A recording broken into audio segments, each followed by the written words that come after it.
GFM's TV.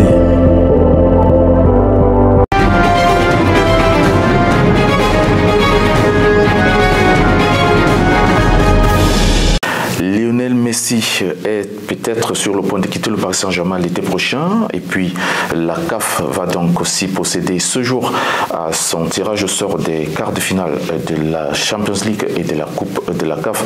Du côté du Bayern de Munich, c'est terminé pour la Coupe d'Allemagne, éliminé par l'équipe de Fribourg. Et puis Romelu Lukaku, lui, a encore vécu des cris racistes lors du match Inter-Juventus de Turin. C'était hier du côté de l'Italie. Le Real de Madrid affronte en déplacement le FC Barcelone en demi-finale retour de la Coupe du Roi ce mercredi. C'est sur le compte du Classico. Tout ceci vous sera développé sur Sport Matin tout de suite et maintenant. GFM's TV. Commençons donc par l'Espagne avec ce Classico qui sera donc de mise ce soir, avec le FC Barcelone qui reçoit le Real de Madrid, un match comptant pour les demi-finales retour de la Coupe du Roi, où le Real de Madrid avait déjà perdu la manche aller 1-0. Ça sera donc une occasion pour l'équipe dans Carlos Ancelotti de revenir, n'est-ce pas, et espérer remporter ce titre. Nous savons très bien que le FC Barcelone, n'est-ce pas, est donc très en forme du côté de la Liga. Les joueurs de Xavi Hernandez ont remporté la manche aller, je le disais tantôt, 1-0. Le match retour de ce soir sera riche en intensité et en émotion. Le mois dernier, le Barça avait toujours pris le dessus, 2-1 en Liga et 1-0 en Coupe du Roi. Donc on va voir comment est-ce que Carlo Ancelotti et ses joueurs vont réagir ce soir pour ce match retour qui est très important. Surtout l'équipe du Real Madrid est encore en train déjà de chercher à remporter la Ligue des Champions et peut-être la Coupe du Roi, puisque le championnat est un tout petit peu plié avec 12 points d'écart qui les séparent du leader, le FC Barcelone. Romelu Lukaku, lui, a passé une soirée très difficile au Juventus Stadium lors de la demi-finale aller de la Coupe d'Italie face à la Juventus de Turin.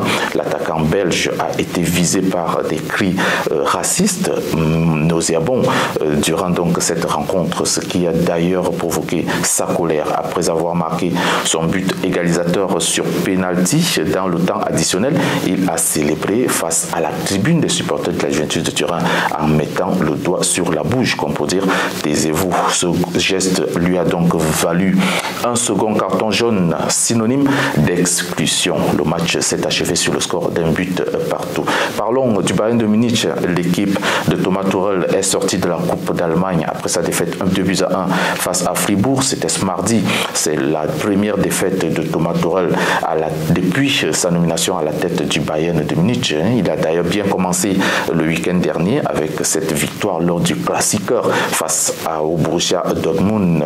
Les deux équipes se retrouvent donc ce week-end en Bundesliga où il faut garder le cap sur le Borussia Dortmund. Quand je parle des deux équipes, c'est d'ailleurs le match Bayern de Munich-Fribourg, parce que les deux équipes vont donc encore jouer en Bundesliga ce week-end. Du côté du Paris Saint-Germain, c'est pas la grande sérénité après les contre-performances enregistrées par le club français ces dernières semaines, lors d'ailleurs des éliminatoires, lors de l'élimination en Ligue des Champions et aussi lors des matchs de championnat. Le Paris Saint-Germain, il faut le noter, va donc peut-être se séparer de son attaquant Lionel Messi. Notons que le contrat du champion du monde expire en juin prochain et les supporters parisiens qui l'ont d'ailleurs sifflé après la défaite 1-0 face à Lyon demandent donc, c'était dimanche soir, peut-être sont en train déjà de demander son départ.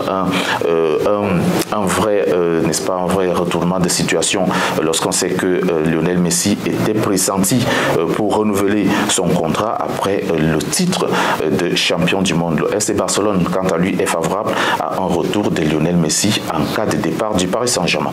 Terminons notre sport matin de ce jour par la cérémonie du tirage au sort des quarts de finale de la Ligue des Champions CAF qui aura donc lieu ce mercredi du côté du Caire en Égypte à partir de 20h. Au chapeau 1, on va retrouver le Wydad Athletic Club de Casablanca. On aura aussi le Mamelodi Sundowns, les champions sud-africains. Et puis il y a un autre club marocain qui est bien en place, c'est le Raja de Casablanca, sans oublier les Tunisiens de l'Espérance de Tunis.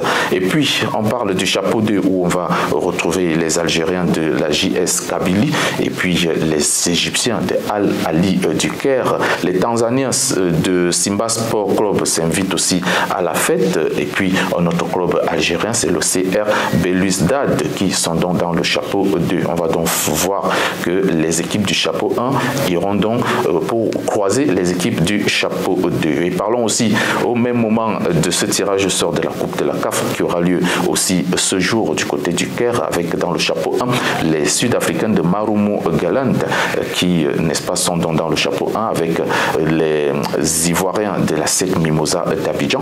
On va aussi noter la présence des Marocains de AS FAR de Rabat, sans oublier les Tanzaniens de Young African Sport. Dans le chapeau 2, on aura les Nigérians de Rivers United et puis l'équipe US Monastir de Tunisie est aussi présente dans ce chapeau 2, sans oublier Pyramide qui vient donc de l'Égypte et enfin les Algériens de l'USM Alger. Voilà donc ce qu'on peut donner comme information dans ce sport matin. On se retrouve très bientôt pour une autre sortie. Portez-vous bien.